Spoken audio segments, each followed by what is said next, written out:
ওং নমঃ শিবায়। হর হর মহাদেব। বন্ধুরা, সবাই মহাদেবের কৃপা চায়, কিন্তু যারা সত্যি শিবের আশীর্বাদ প্রাপ্ত তাদের জীবনে কিছু নিঃশব্দ চিহ্ন ফুটে ওঠে। তাহলে চলুন জেনে নেওয়া যাক সেই সংকেতগুলো কী কী। বন্ধুরা, প্রথম সংকেতটি হলো আপনার ভিতরে এক অদ্ভুত নির্লিপ্ততা কাজ করে। সব কিছুর মাঝেও আপনি নিজেকে আলাদা রাখতে পারেন। ওং নমঃ শিবায়, অর্থাৎ যিনি সব কিছুর ঊর্ধ্বে, সেই মহাদেবকে প্রণাম। দ্বিতীয় সংকেতটি হলো আপনি ধীরে ধীরে ভোগ বিলাস থেকে দূরে সরে যাচ্ছেন। মনের মধ্যে এক ধরনের বৈরাগ্য জন্ম নিচ্ছে। তৃতীয় সংকেতটি হলো কষ্ট পেলেও আপনার ভিতরে একটা অদ্ভুত শান্তি বিরাজ করে, যেন কেউ আপনাকে ভিতর থেকে সামলে রাখছে।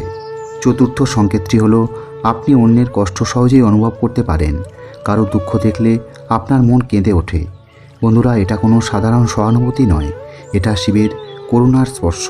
করুণা অবতারং শিবং শঙ্করং, অর্থাৎ যিনি করুণার মূর্তি তিনি হলেন শিব।